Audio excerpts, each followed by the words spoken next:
할렐루야. 하나님 은혜가 오늘 저와 여러분들에게 2025년 마지막 주일 예배에 이렇게 함께 하실 줄로 믿습니다. 특별히 하나님께서 오늘 이 말씀 주실 때에 귀를 특별히 기울이고 2025년을 한번 뒤돌아보는 그런 의미로 특별히 오늘의 말씀이 들려지기를 원하고요. 이 말씀 속에서 저와 여러분들이 깊이 깨닫는 시간 될 수 있길 주님의 이름으로 축원드립니다. 할렐루야. 아멘. 그런 이야기 있지 않습니까? 요즘 무슨 재미로 사냐 이렇게 물어보지 않습니까? 요즘 무슨 재미로 사느냐라고 물어보잖아요. 뭐 돈 버는 재미도 있고, 뭐 쇼핑하는 재미도 있고, 뭐 여행 가는 재미, 뭐 맛집을 찾는 재미 이런 것들 있죠. 그런데 솔직히 질문이 좀 잘못됐다라고 누가 말씀하시더라고요. 무슨 재미로 사냐라고 물어보면 안 되고 무슨 의미로 사냐라고 물어봐야 된다는 거예요.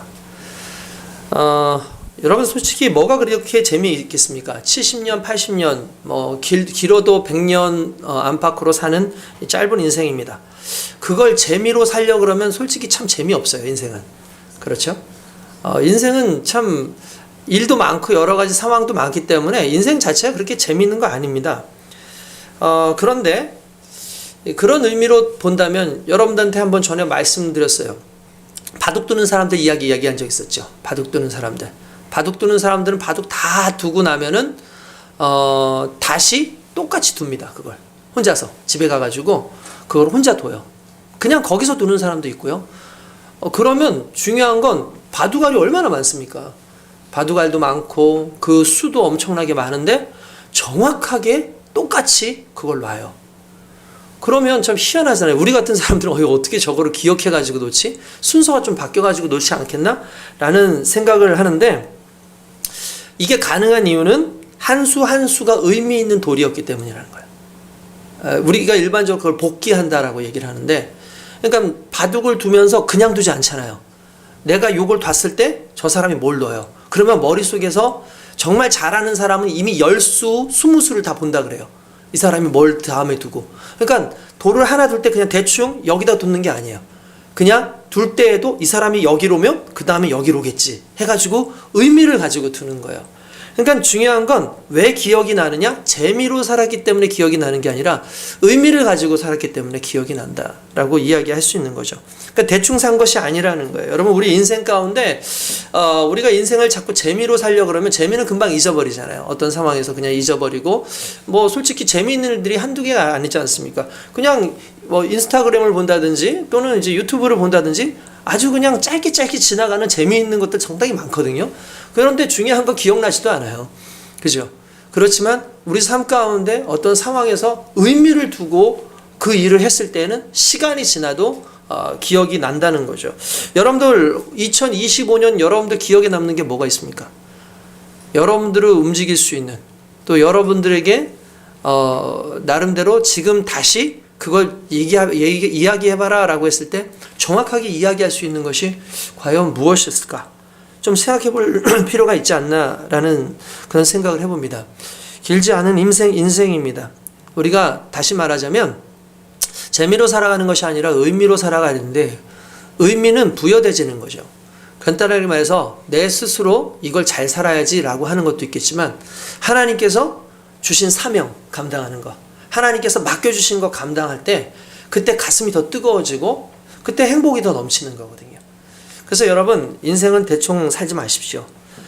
가치 있는 인생 낭비하면 안 되지 않겠습니까? 영광이 아닌 일에 인생을 낭비하지 말아라 라는 말이 있습니다. 하나님의 영광을 위해서 우리가 살아가는 것, 어떻게 보면 2025년의 반성은 내가 하나님의 영광을 드높이지 못했다라는 사실, 어떻게 보면 하나님 앞에 온전히 서지 못했다는 사실이 아닐까라는 그런 생각을 해봅니다. 그때에 제가 우연찮게 오늘 본문의 말씀을 좀 보게 됐어요. 근데 이 본문의 말씀을 보면서 이 설교는 2025년 맨 마지막 설교로 해야겠다라고 생각을 하고, 제가 긴 시간은 아니더라도 어느 정도 여러분들과 말씀을 하나씩 보면서 좀 했으면 좋겠다라는 생각을 해봅니다. 자, 일단은 이 말씀은 언제 누가 썼느냐? 이 다윗이 이 시편을 썼습니다. 시편 51편을 썼어요. 그런데 다윗이 많은 시들을 썼거든요. 정말 많은 시를 썼어요. 100편 가까이 되는 시를 다윗이 썼다 해도 과언이 아닐 정도로 어마어마하게 많은 시들을 다윗이 이렇게 막 썼습니다. 근데 다윗의 시들 중에 좋은 시들이 상당히 많아요. 뭐 우리가 잘 아는 여호와는 나의 목자시니 내가 부족함이 없으리로다. 이것도 다윗이 쓴 시잖아요. 여호와 우리 주여 온 땅의 주의 이름이 어찌 그리 높으십니까? 뭐 이런 도 있고 복 있는 자는 악인의 죄를 따르지 않는다. 이런 것도 실은 다윗이 쓴 것으로 일반적으로 봅니다. 그럼 내용들을 보면 하나님께 영광 돌리는 거예요. 하나님께 찬양하고 하나님께 영광 돌리고 하나님을 높이는 거예요. 근데 실은 오늘의 이 시편은 지금까지의 다윗의 시편과는 전혀 다른 시편입니다. 이건 자신의 인생에 있어서 실은 가장 간절하고 가장 솔직하고 실은 가장 자기를 잘 하나님 앞에 드러낸 시가 실은 오늘 시예요. 왜 그러냐면 오늘 시를 쓸 때에 시의 이유가 있습니다. 시의 스토리가 있어요. 이 시를 그냥 쓴 게 아니에요. 이 시는 오늘 여러분들 한번 맨 앞에 51편 한번 보세요. 51편 1절 전에 보면 이렇게 아마 빨간 글씨나 또는 이제 보라색 글씨로 작게 쓰여진 게 있을 겁니다. 한번 같이 한번 읽어봅시다. 있으시죠? 거기 나오죠? 여러분들? 자, 뭐라고 돼 있어요? 시작. 다윗의 시 인도자를 따라 부르는 노래. 다윗이 밧세바와 동침한 후 선지자 나단이 그에게 왔을 때. 여러분 이게 무슨 말이냐면 다윗이 죄를 짓고 나서 지은 시예요. 죄를 짓고 나서 지은 시. 여러분들 우리 다윗 잘 알잖아요. 위대한 용사였고 어마어마한 왕이었고 이미 그는 어렸을 때부터 너무 유명하지 않았습니까? 그는 어렸을 때부터 골리앗을 정말 물맷돌을 가지고 던져가지고 넘어뜨리고 그의 목을 베어서 이스라엘의 영웅이 되었던 사람입니다. 그것이 그의 날의 청소년 때예요. 뿐만 아니라 그가 오랜 기간 방황을 하기도 했겠지만 결국 베들레헴에서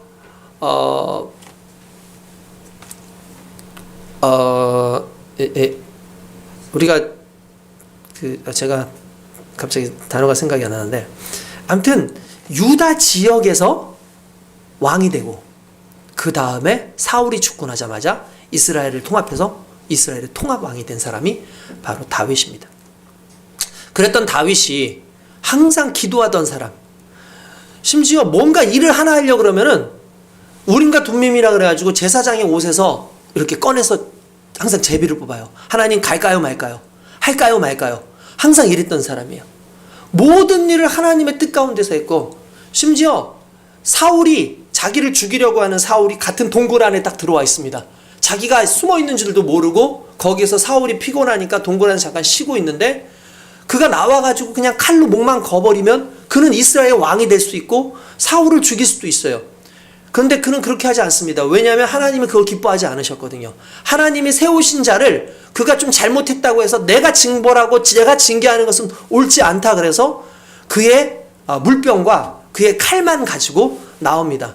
그리고 멀리 서가지고 부릅니다. 내 왕이시여, 내 주시여. 그때 사울이 딱 깨어나서 누구냐? 다윗이냐? 너 다윗이냐? 저 다윗입니다. 너 왜 거기 있어? 하는데 갑자기 보여주죠. 이 칼 보십시오. 이 물병 보십시오. 누구의 것입니까? 보니까 자기 거예요. 내가 당신이 자고 있는 그때에 그 동굴 안에 있었고 그 동굴에서 당신을 죽일 수 있었지만 당신을 내가 죽이지 않았습니다. 근데 왕은 왜 나를 죽이려고 그렇게 하십니까? 라고 얘기를 하죠. 그 순간에 짧은 시간이지만 사울이 회개하고 물러서서 돌아가는 그 장면이 나옵니다. 모든 것 일거수일투족 하나하나를 할 때마다 하나님의 뜻을 살폈고 하나님이 원하시는 것을 살펴서 그대로 살려고 했던 사람이 바로 다윗이었어요. 그래서 우리는 다윗 그러면 위대한 왕으로 우리는 생각을 합니다. 그런데 문제는 이 위대한 왕도 결국 넘어지더라는 거예요. 이 위대한 왕도 결국 무너지더라는 거예요. 어느 날 이제 이스라엘의 통합의 왕이 되었기 때문에 예루살렘에 당시에 왕이 살던 집은요, 꼭대기에 있었어요. 맨 위쪽에. 그건 의미가 있습니다. 여러분, 위치를 정하고 사람들의 어떤 그 관계를 정하는 데 있어서 내가 어디에 있느냐가 상당히 중요해요. 전에도 한번 말씀드렸을 겁니다. 뉴욕 같은 데 가면은 50층, 그러니까 100층짜리 건물 중에 50층에 사는 사람들과 100층에 사는 사람들의 삶이 다르다. 수준이 다르다. 50층에 사는 사람들의 그 집값과 그 100층에 살고 있는 사람의 집값이 달라요. 100층에 살고 있는 사람, 우리말로 마천루라고 부르죠. 펜트하우스라고 할 수 있는. 거기에 있는 사람들은요, 그 집을 50층에 사는 사람보다 약 2배, 3배의 더 비싼 값으로 사서 들어갑니다. 그럼 그 이유가 뭐냐는 거죠. 이런 거예요. 다른 사람들은 100층에 있는 그 사람을 볼 수 없지만 100층에 있는 그 사람은 아래에 있는데 더 넓은 데를 볼 수 있는 조망권을 가지게 되는 거예요. 그러니까 높이 있다라는 건 권력이 있다든지 내가 어떤 위치에 있다고 하는 것은 더 많은 것을 볼 수 있고 더 많은 것을 감시할 수 있는 거죠. 그러니까 당시의 왕도 높은 지대에 살았다라는 것은 그곳에서 아래를 내려다보면 백성들의 사는 모습이 보이는 거예요. 그러나 백성들은 아래에서 그 왕을 쳐다보기가 쉽지가 않은 거죠. 하루는 좀 낮잠을 잤습니다. 이미 군인들은 다 전쟁에 나가 있는데 자기는 왕이니까 이제 군대를 끌고 나갈 이유가 없잖아요. 잠을 자다가 일어났습니다. 일어나가지고 이렇게 보는데 오후에 이렇게 보니까 이 여인이 아마 방심을 했던 것 같아요. 목욕을 하는 모습을, 어떤 여인이 아래쪽에서 목욕하는 모습을 이렇게 위에서 보게 된 거예요. 이게 다 보이는 그런 구조이기 때문에. 그래서 야, 저 여인이 누구냐? 그러니까 바세바라고 합니다. 잠깐 데려와 봐라. 데려와요. 이모도 출중한데 그 여인을 취했는데 실은 모르고 취한 게 아니라 당시에는 그냥 왕이니까 첩을 들일 수도 있고 또 다른 여인을 또 들일 수 있는 권한이 있잖아요. 근데 건드리지 말아야 될 딱 한 가지는 있었어요. 뭐냐면 남의 아내예요. 근데 이 여인은 바세바라고 하는데 우리아라고 하는 자신의 바로 군인, 바로 부하의 아내였던 거죠. 근데 그 여인과 동침합니다. 음욕이 들어와가지고 그 여인을 동침해요. 그리고 나서 여러분들 전에도 말씀드렸지만 아이가 생겼어요. 배가 불러옵니다. 배가 불러오니까 그때 이걸 이렇게 좀 뭔가 숨겨야 되잖아요. 숨겨야 되니까 어떻게 하냐면 우리아를 불러요. 전장에 있던. 그리고 우리아를 불러서 뭐라 그러냐면 야, 너 정말 수고 많았어. 내가 뭐 좀 심부름 좀 시키고 있을 거 있어서 내가 불렀는데 일단은 내가 너 심부름 시키기 전에 조금 쉴 수 있도록 해줄 테니까 너 집에 가서 아내하고 같이 잠을 자라 라고 얘기를 합니다. 이렇게 얘기를 하면 이 사람이 들어가서 아내와 잠을 자면 아이를 낳아도 이거 우리아 애야 라고 말을 할 수 있는데 이 사람이 너무 충직한 사람인 거예요. 그래서 방에 들어가서 잠을 안 자요. 아내한테 가서 잠을 안 자는 겁니다. 밖에서 있는 겁니다. 그래서 불러요. 야, 너 왜 집에 가서 쉬라니까 쉬지도 않고 여기도 와 있어? 하니까 하는 이야기가 왕이시여, 나의 부하들은 지금 저 전장에서 잠도 제대로 못 자면서 편한 정말 군복 입고 거기에서 정말 깨어가지고 잠도 제대로 못 자고 있을 텐데 나 혼자 어떻게 편하게 이곳에서 잘 수 있겠습니까? 전 못합니다. 이런 충직한 부하가 어디 있겠습니까?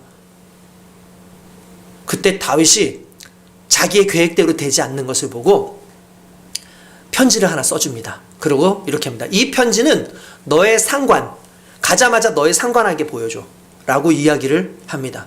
이 충실한, 이 충성스러운 이 우리아가 그걸 가지고 전장으로 돌아가서 상관에게 준대. 그 상관에게 준 편지에는 이렇게 나와 있어요. 우리아를 전장의 맨 앞으로 보내라. 이유가 뭡니까? 죽게 하라는 거죠. 죽게 하라는 거죠. 죽으면 합법적으로 아내를 데려올 수 있거든요. 여러분, 다윗이 이런 짓을 했어요. 정말 상상할 수 없는 그 순결하고 그 정말 대단하고 믿음 안에서 흔들린 적이 없는 그 다윗이 그런 짓을 한 거예요. 그리고 나서 그 다윗이 실제로 우리아가 죽죠. 마침 그때에 나단 선지자가 옵니다. 나단 선지자가 와서 다윗에게 꾸짖죠. 이런 일이 있었습니다. 어떤 사람에게, 가난한 어떤 사람에게 양이 한 마리 있었는데, 암양 한 마리가 있었는데 그 양을 마치 딸처럼 그렇게 가꾸던 사람이었습니다. 그런데 동네에 어떤 큰 부자가 친구가 왔길래 그 친구에게 음식을 대접하기 위해서 자기에게 양도 많고 많은 것 있는데 그 가난한 자의 암양을 뺏어가지고 그것을 요리를 해가지고 친구에게 줬습니다. 그러니까 갑자기 다윗이 막 분노하면서 칼을 꺼내면서 누구냐? 내가 그를 죽여버리겠다. 내가 반드시 그를 죽이리라. 내가 그를 죽이지 않으면 하나님께서 나에게 벌을 주시리라. 막 이렇게 분노하고 있었어요. 근데 그 순간에 나단이 말한 게 뭡니까? 당신이 바로 그 사람입니다. 당신이 그 사람입니다. 우리아의 아내를 빼앗아서 범한, 그리고 우리아를 죽인 당신이 죄인입니다. 그는 간음했고 그리고 그는 살인했습니다. 성경에서 구원받을 수 없는, 유일하게 돌로 쳐서 죽이는 두 가지 형벌 중에 하나가, 두 가지 형벌이 간음과 살인이었어요. 근데 그 다윗이 그 모든 걸 다 저지른 거죠. 그 순간에 다윗이 아닙니다. 난 그런 적 없습니다. 내가 왕인데 어떻습니까? 얘기하지 않아요. 그 순간에 모든 걸 내려놓고 무릎을 꿇고 하나님 앞에 죽여주십시오. 내가 죄인입니다. 라고 하면서 쓴 시가 오늘 이 시입니다. 저는 이제 2025년도의 우리의 시라고 생각해요. 2025년도 우리의 시. 하나님 앞에서 아닙니다. 저 그런 사람 아니에요. 하나님, 저 그런 사람 아닙니다. 하나님, 억울해요. 제가 일부러 그런 거 아니잖아요. 이 사람이 나를 힘들게 했어요. 이 상황이 나를 힘들게 했어요. 이런 여건들이 나를 힘들게 했어요. 말할 수 있지만, 그게 틀린 것은 아니겠지만, 그보다 더 깊은 곳에 있는 더 핵심적인 내 속에 있었던 욕망과 내 속에 있었던 죄악들이 드러나져야 되는 그 시간이 저는 오늘 이 순간이라고 생각을 합니다. 아멘. 그래서 오늘 하나님의 말씀이 오늘 이 성경 속에서 나와 있고, 다윗은 이 시를 쓰고 나면서 자기를 뒤돌아봐요. 참회십니다. 여러분, 기독교는요, 숨기는 종교가 아니라 드러내는 종교입니다. 기독교는 자기를 감추는 종교가 아니라 드러내는 종교입니다. 왜 그런 줄 아십니까? 하나님이 계심을 알기 때문이에요. 세상 가운데 모든 걸 다 숨길 수 있을지 모르겠지만 하나님 앞에서 모든 것도, 어떤 것도 숨길 수 없기 때문에 하나님을 인정하는 인생이라면 하나님 앞에 자기의 죄를 드러내야 돼요. 우리는 교회는 숨겨주는 것이 아니라 교회는 하나님 앞에 드러내놓고 나의 문제가 있음을 고백하고 내가 하나님 앞에 온전히 서지 못했음을 고백하는 그런 곳이라는 것을 오늘 일단 저와 여러분들이 깨달아야 될 줄로 믿습니다. 좋은 게 좋은 거지 그냥 덮어주고 말지, 물론이죠. 덕스럽게 덮어줄 수 있겠죠. 그럴 수 있습니다. 그러나 여러분, 우린 덮을 수 있습니다. 그러나 하나님 앞에서 우리를 덮을 수는 없어요. 하나님과의 관계가 다시 회복되기 위해서는 하나님 앞에 드러나져야 되는 거예요, 내가. 오늘 제목이 뭔가요? 하나님이여입니다. 오늘 성경에 보니까 계속 하나님이여 첫 번째부터 나오네요. 하나님이여 주의 인자를 따라 하다가 중간에 또 하나님이여, 중간에 또 하나님이여 하고 여러 번 나옵니다. 하나님이여 라고 이야기를 하는 이유가 뭘까라는 걸 생각해 볼 때 여기서 다윗은 확실히 알았어요. 내가 지금 쓰는 모든 시, 그리고 내가 사는 인생의 주체는 자기가 아니라 하나님이라는 거예요. 지금 내가 죄를 지었는데요, 하나님, 이 죄는 내가 회개를 해가지고 해결될 문제가 아니라 주님께서 내게 은혜를 주셨을 때 해결될 문제입니다. 그러니까 내가 할 수 있는 문제가 아니라 하나님께서 은혜를 주셔야지만 해결될 수 있는 문제라는 것을 이야기하고 있는 거예요. 그러니까 무슨 말입니까? 하나님이여 라는 단어 속엔 하나님, 이제 내가 아니라 내 삶의 주체는 하나님이십니다. 하나님이 해결해 주셔야지만 이 문제는 해결됩니다 라고 고백하는 거예요.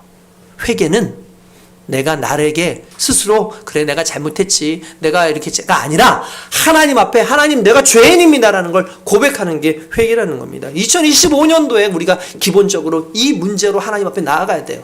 오늘 적어도 하나님 앞에 하나님이여 라고 부르짖을 수 있는 나의 죄 문제, 나의 연약함의 문제를 해결할 수 있는 부분이 하나님이라는 사실 앞에 나아가야 될 줄로 믿습니다. 이게 바로 다윗의 위대한 점입니다. 여러분, 의인으로 살았고 죄를 짓지 않았고 모든 일에 어마어마한 업적을 행한 게 다윗의 능력이고 다윗의 위대한 점이 아니라 하나님 앞에 자기 죄를 인정하고 하나님 앞에 회개했던 그가 위대한 부분인 거예요. 이게 누가 안 된 거예요? 사울이 이걸 못했어요. 사울이 이걸 못해서 결국은 멸망당하잖아요. 오늘 죄를 깨닫는 듯이 하나님 앞에 나아가는 거룩한 인생이 되어야 될 줄로 믿습니다. 할렐루야. 그렇습니다. 이 성경에 계속 보다 보면 하나님께 기도해요.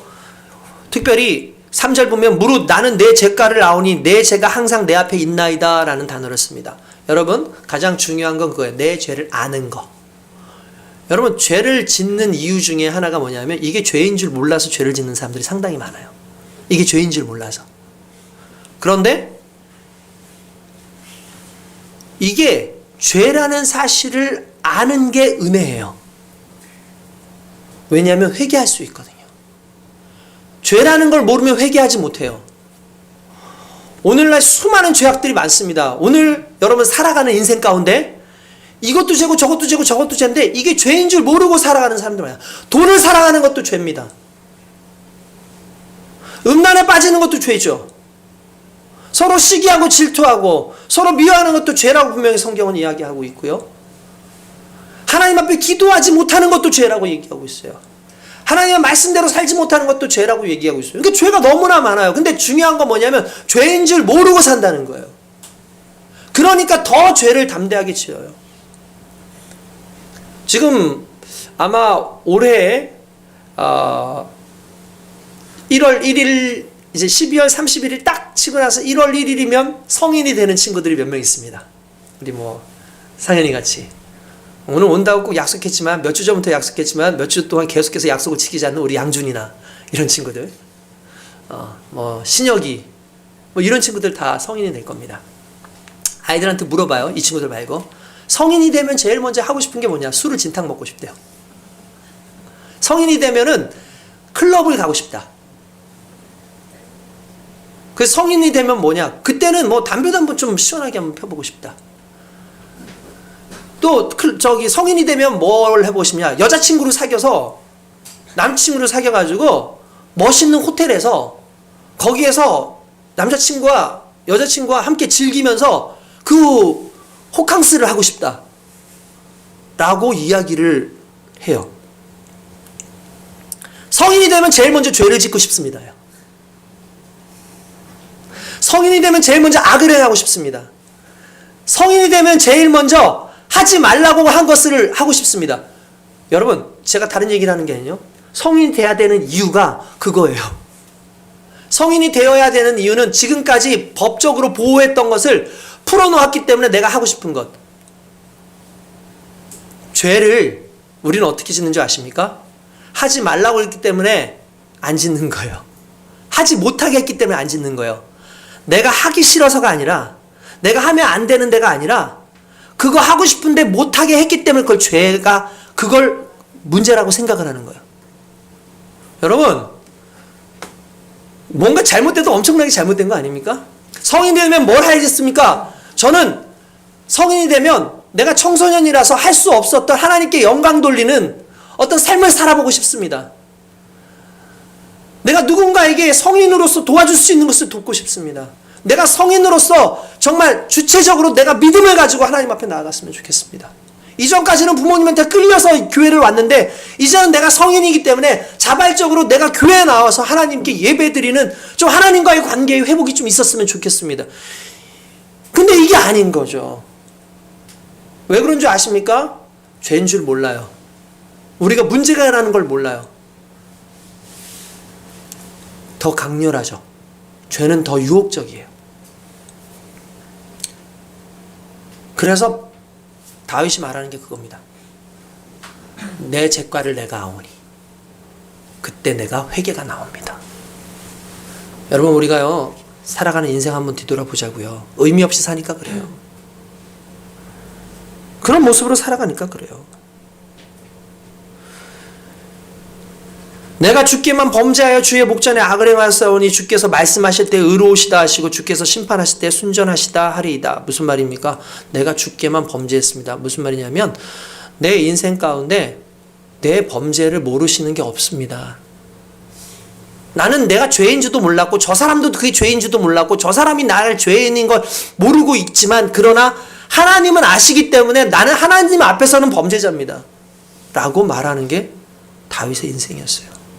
근데 왜 그 고백을 은혜로 여기는지 알지만 하나님, 근데 내가 이 고백이 너무 감사합니다. 내가 죄인임을 깨달은 거 감사합니다. 왜냐하면 하나님의 은총을 구할 수 있기 때문입니다. 오늘 2025년도에 자기를 뒤돌아봤을 때 여러분들 책망하려는 것이 아니라 내 죄를 내가 깨닫는 거 그 은혜입니다.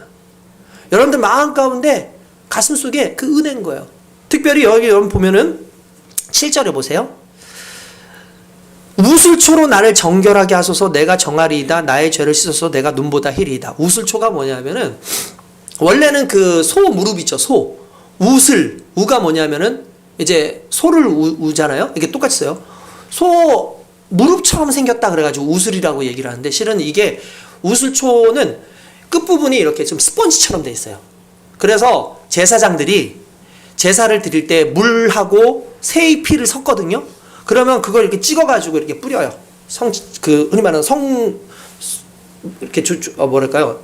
성전에 그 기구들에게 뿌린다든지 사람한테 이렇게 뿌립니다. 이렇게 뿌려요. 그리고 이걸 뿌리는데 어떤 곳에서도 뿌리기도 하냐면은 우슬초에 물을 뿌려가지고 정결의식을 하는 사람이 하나 있는데 그게 문둥병자예요. 문둥병자들은 쫓겨나잖아요. 이스라엘 그 회막에서부터 쫓겨나요. 아예 그냥 분리돼서 살아야 돼요. 그런데 그들이 나을 때가 있어요.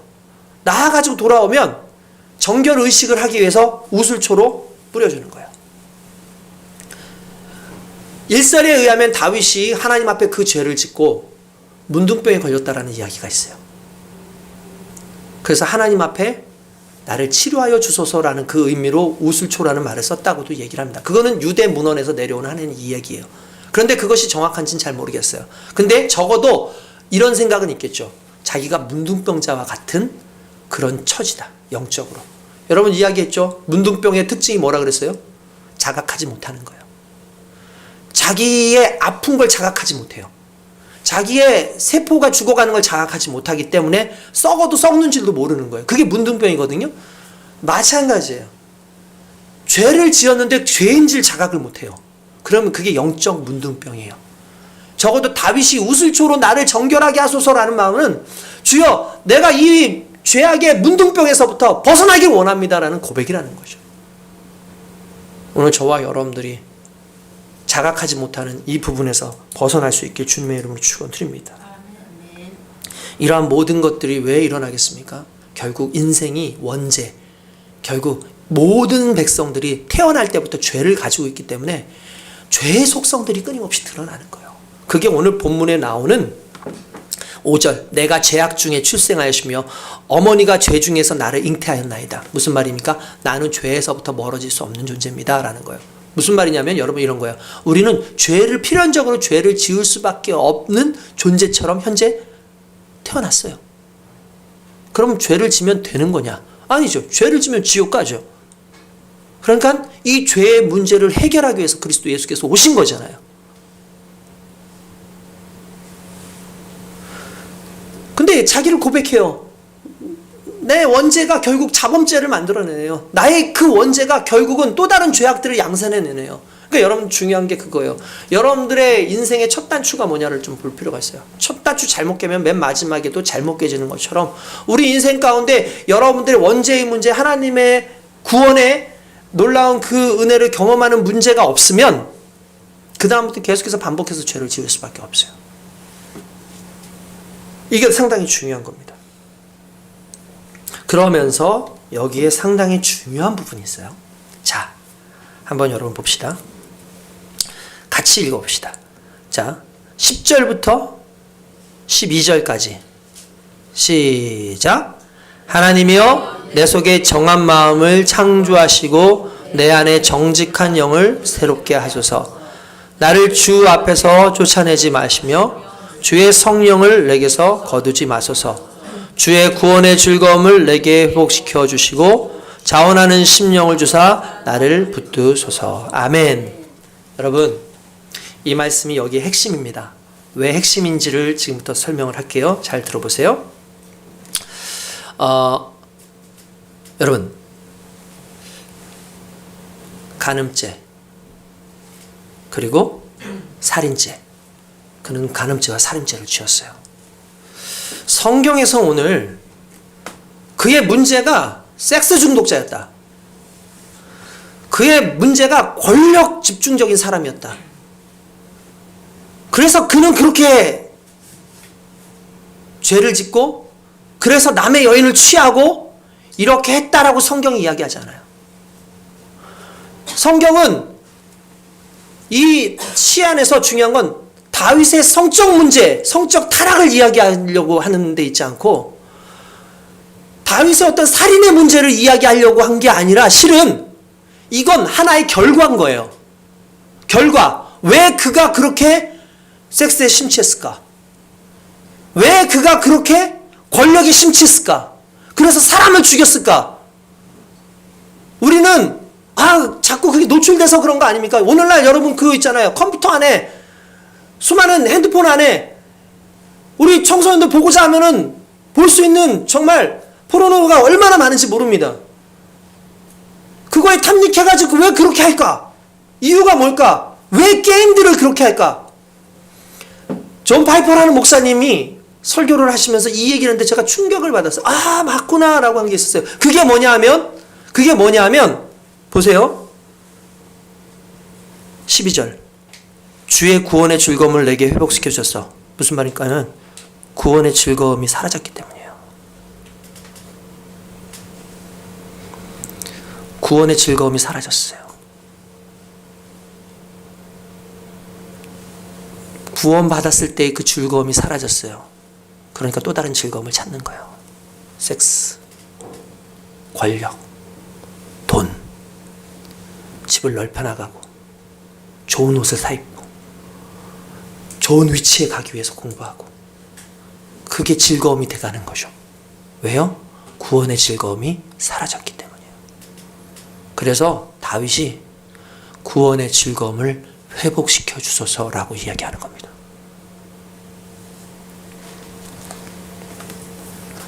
구원의 즐거움.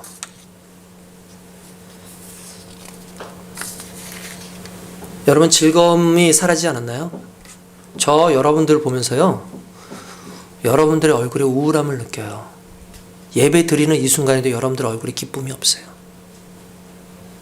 그리고 요대로 여러분들 집에 가잖아요.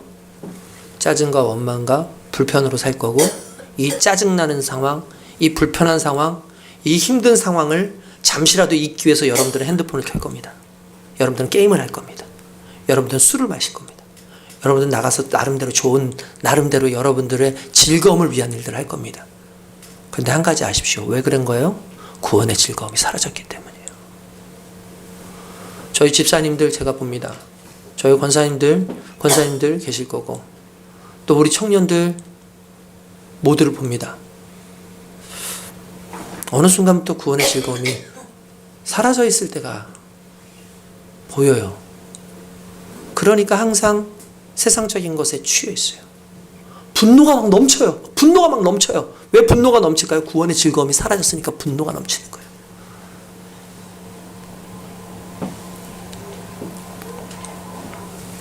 여러분, 연인들끼리 섭섭하죠. 연인들끼리 언제 멀어지는 줄 아십니까? 섭섭해요. 조그만 거 하나가 원망스럽고 조그만 거 하나가 기분이 나빠요. 그러면 그게 관계를 깨트리고 멀게 해요. 그러면 지금까지는 그의 관계 속에서 내가 기쁨이 있었는데 그 관계가 멀어지는 순간 기쁨이 사라지죠. 그러면 원망이 나와요. 섭섭해요. 억울함 하나가 관계를 망치고 구원의 감격 없이 사는데 우리가 그렇게 살고 있어요. 지금. 봉사 안 하죠. 근데 왜 봉사하라고 했을까요? 기도 안 하죠. 근데 왜 기도하라 그랬을까요? 다 이유가 있어요. 왜 그랬을까? 구원의 즐거움을 다시 각인시키는 행동이었어요, 실은. 여러분들 그 인사이드 아웃이라고 하는 영화 있습니다. 만화 영화거든요. 그 만화인데 거기에 주인공이 라일리입니다. 그런데 그 내용이 너무 재밌어요. 여러분들 못 보신 분은 꼭 한번 보셨으면 좋겠어요. 그 친구의 그 어린 청소년기를 자라가는 그 친구에게 안에서 얘를 조종하는 것들이 있어요. 그게 기쁨이, 슬픔이, 또 뭐죠? 우울함, 별의별 감정들이 다 있어요. 그러니까 얘네들이 거기에서 얘를 움직이게 해요. 그러니까 이 안에서 기쁨이가 막 기뻐하면 얘가 막 좋아하고, 막 슬픔이가 하면은 깊은 슬픔 속에 빠져가지고 막 있고 막 그런 내용인 거예요. 근데 얘를 감정적으로 이렇게 할 수는 있는데 어느 날 얘가 너무 침륜에 빠져가지고 막 망가져가는 그 상황에서 얘는 완전히 나갔다. 얘는 큰일 났다라고 했는데 얘가 이걸 회복하는 거예요. 다시 회복하는 과정이 와요. 근데 그 회복하는 과정에 작용했던 게 뭐냐면 얘가 핵심 기억이라는 게 있어. 그러니까 워낙 기억들이 많잖아요. 근데 여러분 우리 기억들 다 지나가죠. 근데 여러분들 어렸을 때의 기억 중에서 잊혀지지 않는 기억들 있죠. 그런 거 있지 않습니까?